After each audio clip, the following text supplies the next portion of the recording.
먼지가 자욱한 사막 지평선 위에 여리고 성벽은 돌과 진흙으로 이루어진 거인처럼 솟아올랐습니다. 하늘을 무시할 만큼 높은 그 거대한 성벽은 도시를 완벽한 대칭으로 둘러싸고 있으며 각 블록은 여러 세대에 걸쳐 건축가들이 세심하게 쌓았습니다. 감시탑은 일정한 간격으로 지평선을 꿰뚫고 있었고 경비병들은 항상 경계를 늦추지 않았으며 그들의 창은 무자비한 태양 아래서 빛나고 있었습니다.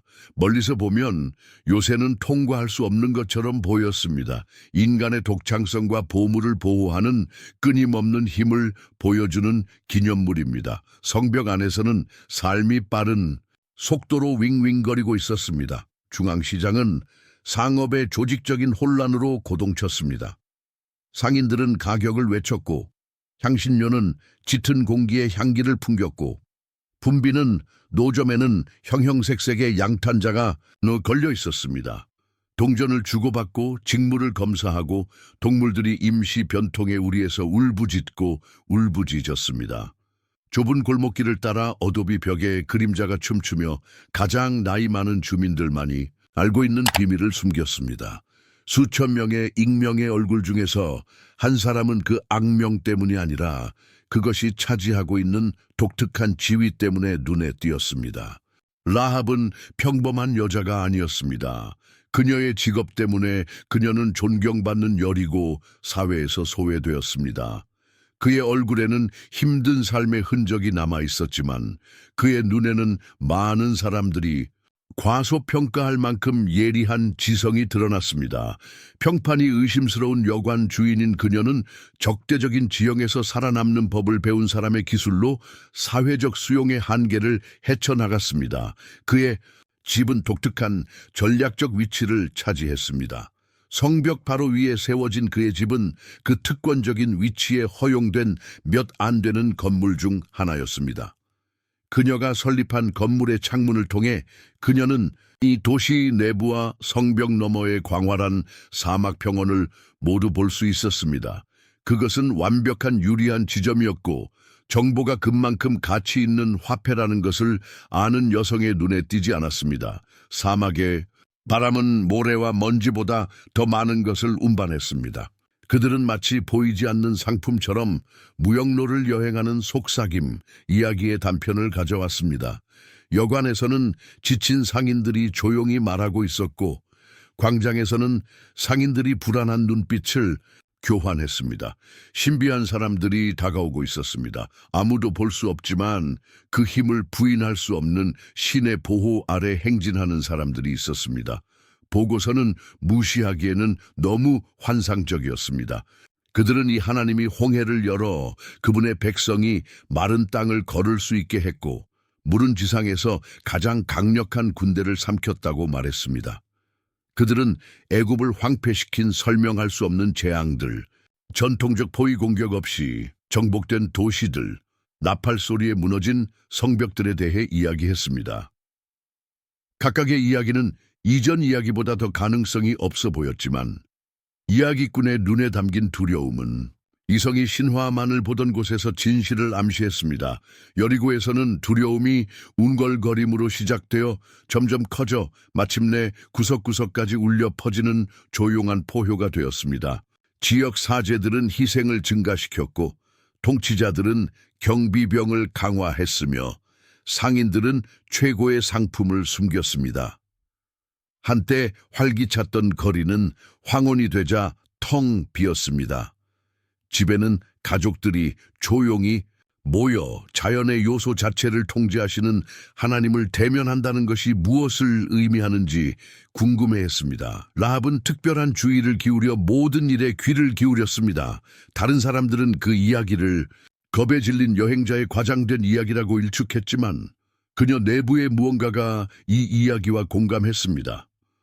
아마도 그녀가 외모 너머를 볼 수 있게 해준 것은 사회에서의 그녀의 독특한 지위 때문이었을 것입니다. 아마도 그것은 힘든 삶이 날카롭게 되었다는 직감이었을 것이다. 매일 밤 그녀는 벽으로 둘러싸인 창문을 통해 별들을 바라보며 이 보이지 않는 신이 단지 또 다른 먼 신이 아니라는 것을 느꼈습니다. 그는 실제했고 강력했으며 어떤 설명할 수 없는 방식으로 그녀의 운명을 영원히 바꾸려고 했습니다. 두꺼운 망토처럼 여리고 위에 밤이 찾아왔고 거리는 달의 감시 아래 황량했습니다. 이 보호적인 어둠 속에서 두 개의 그림자가 도시의 구불구불한 골목길을 미끄러지듯 지나갔습니다. 그들은 외국인 남자들이었는데 그들의 조심스러운 움직임은 그들의 은밀한 본성을 배반했습니다. 그들은 우연히 라합의 여관에 도착한 것이 아니라 불가피해 보이는 운명에 이끌려 도착했습니다. 라합이 두 히브리인을 눈여겨본 순간이 결정적이었습니다. 그들의 눈과 자세에서 그녀가 들었던 모든 이야기가 확증되었습니다. 이들은 보이지 않는 하나님의 백성에 속한 사람들이었습니다. 그는 자신의 목적의 무게와 사명의 엄중함을 느낄 수 있었습니다. 그들의 얼굴에서 나는 결단력뿐만 아니라 죽음에 대한 두려움을 초월한 믿음도 보았습니다. 라합은 자신의 결정을 곰곰이 생각하면서 마음이 급해졌습니다. 이 사람들을 당국에 넘기는 것은 여리고에 대한 충성을 유지하는 것을 의미하지만 그들의 영혼은 이미 선택을 했습니다. 수년간 사회에 소외된 삶을 통해 그녀는 자신의 직관을 신뢰하는 법을 배웠고 배신에 대한 두려움보다 더 큰 무언가가 그녀로 하여금 직관을 보호하도록 강요했습니다. 그녀의 운명이 영원히 바뀌게 될 순간 그녀는 아직 알지 못했던 신의 편을 선택했습니다. 왕의 군사들이 도망자들을 요구하면서 그녀의 문을 두드렸을 때 라합은 계산된 침착함을 가지고 그들을 테라스로 인도했습니다. 그녀는 피련의 솜씨로 그것들을 달빛에 말리는 아마포 묶음 속에 숨겼습니다. 아래에 있는 경비병들에게 거짓말을 하는 동안 그의 차분한 목소리는 손의 떨림을 감췄다. 즉석에서 만든 은신처 금빛 리넨 섬유 사이에 두 명의 스파이뿐만 아니라 감히 믿었던 한 여성의 혈통 전체를 구하기 위한 계약이 체결되었습니다. 주먹이 문을 두드리는 소리가 밤의 정막을 깨뜨렸다. 왕의 병사들, 거친 목소리로 진입을 요구하고 있다. 라합은 신중한 발걸음으로 계단을 내려갔고 그녀의 마음은 빠르게 움직였습니다. 문을 열자 그녀는 자신조차 놀랄 만큼 차분한 표정으로 전사들을 마주했다. 두 사람이 여기에 왔습니다. 그는 흔들림 없이 군인들과 눈을 마주하며 인정했습니다. 그러나 그들은 황혼 무렵 성문이 닫히기 직전에 떠났습니다. 만약 그들이 달리면 길에서 그들을 붙잡을 수도 있습니다. 어떤 진실은 어떤 속임수보다 더 위험하다는 것을 이해하는 사람의 자연스러운 태도로 그의 입술에서 거짓말이 흘러나왔습니다.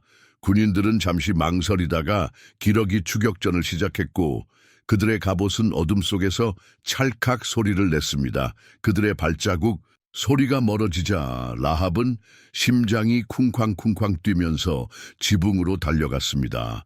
이제 자신의 구원을 협상할 시간이었습니다.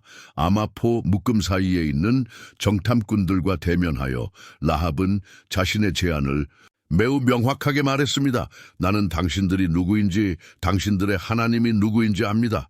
나는 당신들의 생명을 구했습니다. 이제 당신들이 이 성을 점령할 때 나와 내 가족을 구원하겠다고 그분의 이름으로 맹세하십시오. 그의 목소리에는 한 수의 모든 것을 걸고 싶은 절박함이 담겨 있었다. 정탐꾼들은 그들을 위해 모든 위험을 감수한 이 여자의 용기를 알아보고 서로를 바라보았습니다. 이 계약은 가장 신성한 약속으로 봉인되었습니다. 주홍색 실은 보호의 표시가 될 것입니다. 스파이들은 이 빨간 끈을 창문에 묶어라고 지시했습니다. 우리 군대가 도착하면 그 지붕 아래에 있는 모든 사람이 살아남을 것입니다.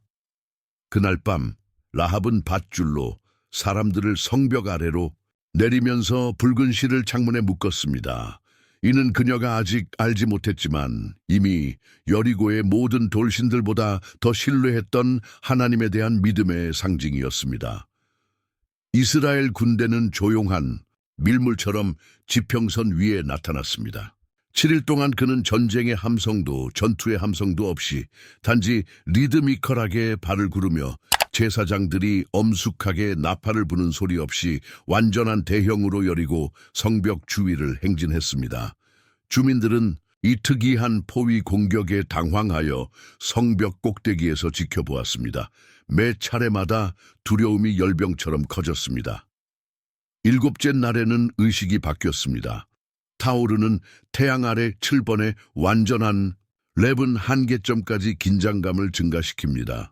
7번째 바퀴가 끝났을 때 평야에는 죽은 침묵이 흘렀습니다. 그것은 폭풍 전의 침묵이었고 운명과 그 성취 사이에 정지된 순간이었습니다.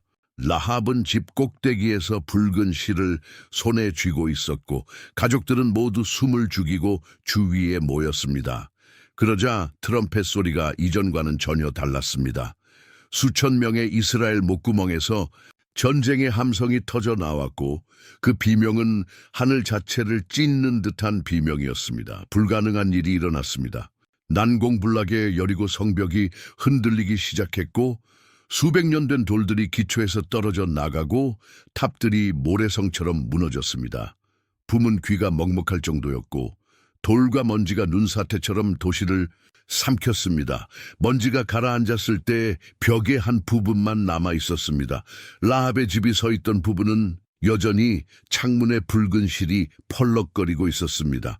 완전한 파괴 속에서도 성벽의 이 작은 부분은 논리를 거스르는 것이었습니다.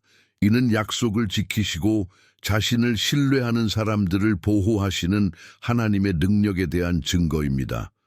라합과 그녀의 가족은 서로 꼭 붙어서 자신들의 믿음을 확증해주는 기적을 목격했습니다. 그들은 보이지 않는 하나님께 모든 것을 걸었고 그분은 자신의 말씀을 지키셨습니다.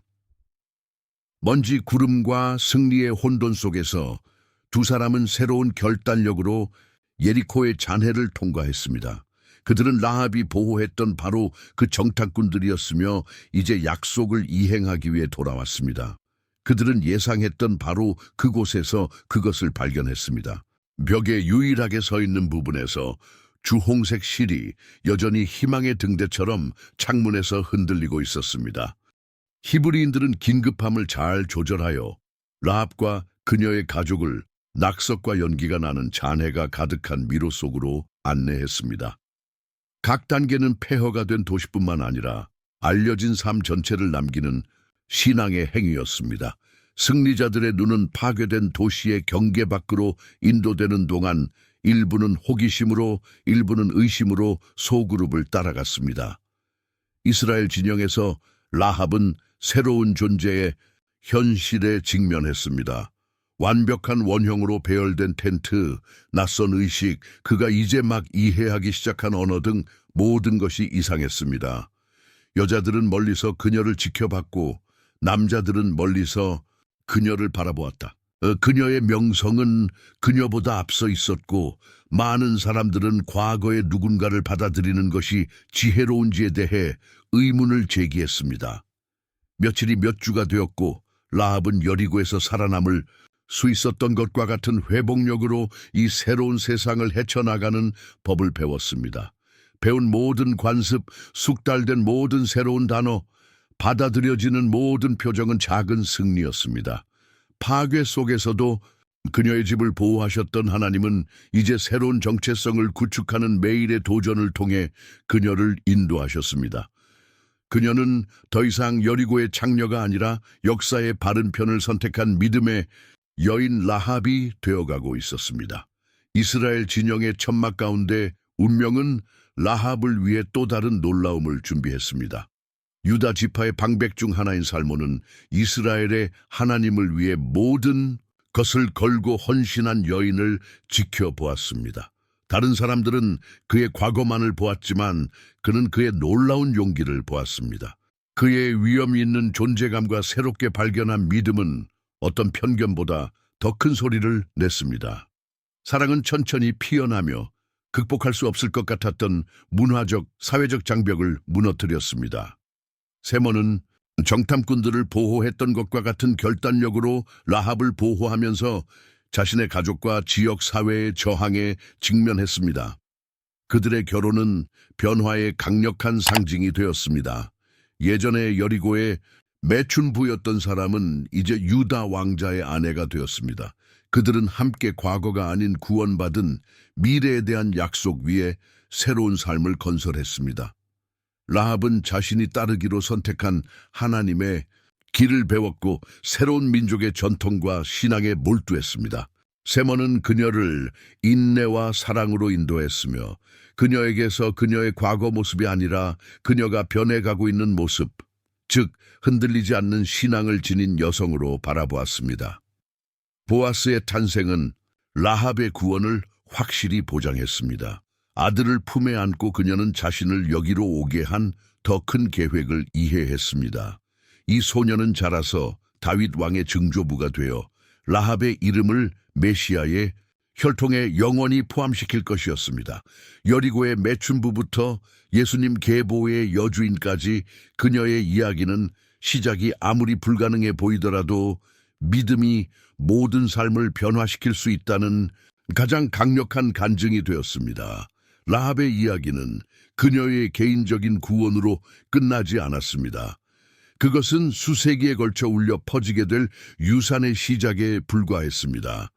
그의 아들 보아스는 이스라엘에서 의롭고 번영하는 사람이 되었으며 관대함과 성실함으로 유명했습니다. 이스라엘의 하나님을 선택한 또 다른 이방인 룻을 구속하시고 그녀의 어머니가 세우신 은혜의 표준을 영속케 하신 분이 바로 그분이셨습니다.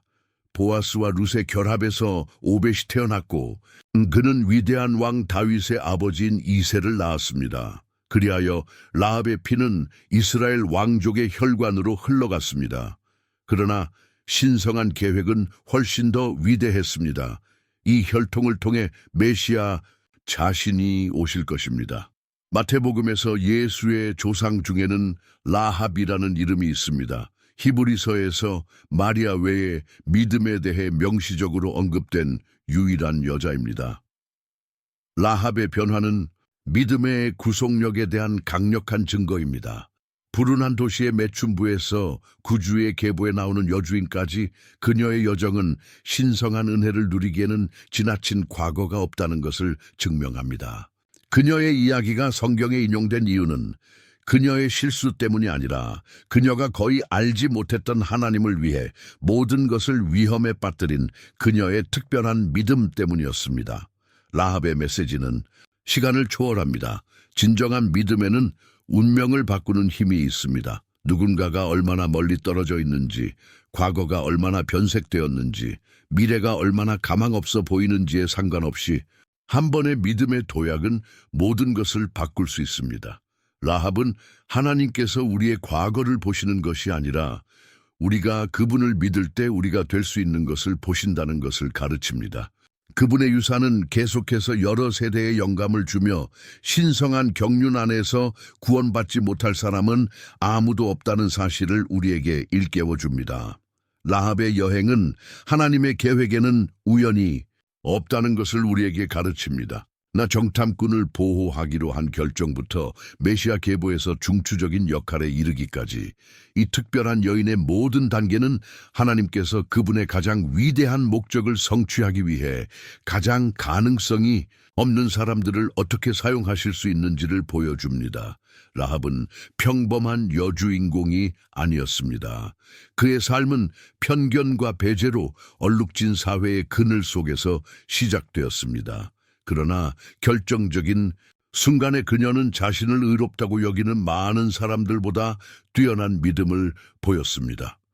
그녀의 이야기는 우리에게 외모 너머를 바라보고 진정한 귀족은 사회적 지위에 있는 것이 아니라 그것이 우리가 알고 있는 모든 것에 어긋나는 것을 의미하더라도 올바른 편을 선택하는 용기에 있다는 것을 인식하도록 도전합니다.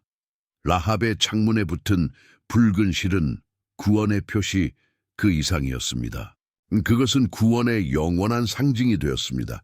그 붉은 줄이 그의 집을 보호하기 위해 표시한 것처럼 그리스도의 피는 라합처럼 불가능의 하나님을 신뢰하기로 선택한 모든 사람들에게 표시가 됩니다. 수천 년이 지난 오늘날에도 라합의 이야기는 살아있으며 새로운 기회를 얻기에 너무 늦은 때란 결코 없다고 세대에게 영감을 줍니다. 그의 여정은 하나님께서 우리의 과거에 관심을 두시는 것이 아니라 미래를 위해 그분을 신뢰하려는 우리의 의지에 관심을 갖고 계심을 상기시켜 줍니다.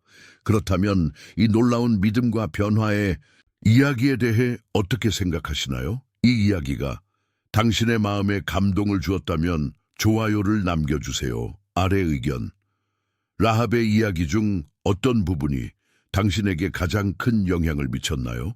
이 용기 있는 여인은 여러분에게 믿음에 관해 무엇을 가르쳐 주었습니까? 항상 새로운 시작에 대한 희망이 있다는 말을 듣고 싶은 누군가에게 이 영상을 공유하는 것을 잊지 마세요. 채널을 구독하고 벨을 활성화하면 인생을 변화시킬 성경 이야기를 놓치지 마세요.